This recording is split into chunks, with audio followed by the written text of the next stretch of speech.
The political class has lost its marbles. This goes beyond Priti Patel failing to follow basic ministerial code or Boris Johnson's blabbermouth making life a hell of a lot harder for an imprisoned Brit in Iran.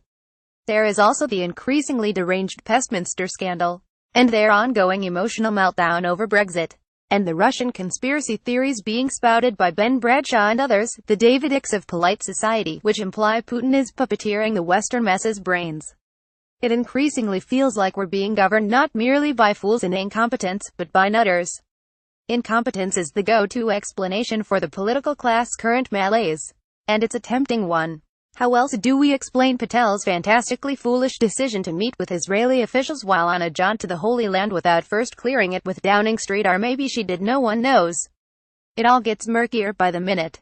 And how do we explain BoJo's criminally dumb remarks about Nazanin ZaghariRatcliffe, the British-Iranian woman in jail in Tehran on jumped-up charges of espionage? Johnson said she was in Iran to train journalists, which is untrue, and which the Iranian regime has leapt upon to justify its cruel incarceration of her. If a foreign secretary fails in his basic job description of protecting Brits abroad, then he should consider his position. Boris' buffoonery just went from lovable to lethal. But there is something else in the air, too. Something more than dim-wittery or mistake-making, which have been par for the course in politics for as long as politics has existed. Patel's and Boris' idiocies take place at a time when politics feels more amateur and swirling and even unhinged than it has for years, or decades. So part of the reason Theresa May was unsure what to do about Patel and Boris is because she has been bound up in the skew-if scandal of Pestminster, in which everything from a briefly touched knee to a saucy text message has been madly talked about as sexual harassment, or even abuse, and has led to ministers and MPs falling on their swords.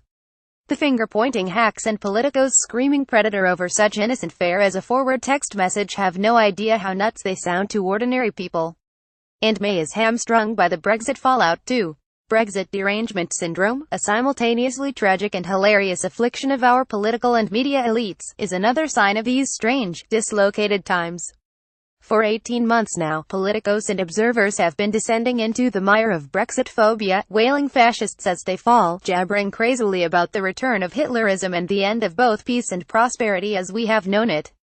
Again, they have no idea, they can't have, surely, how demented they sound to people outside the Westminster bubble, many of whom voted for Brexit, and many of whom know Brexit is eminently achievable, and possibly even wonderful. And the Priti Boris messes coincide with a renewed effort to uncover the malicious influence of evil Russians in British politics. Is Vladimir Putin meddling in British politics? A Times headline asked this week. Talk about questions to which the answer is no.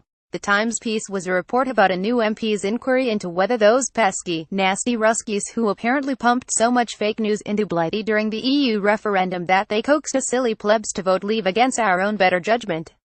We need a full government investigation of all Russian subversion, said Brexit's Joseph McCarthy, Ben Bradshaw.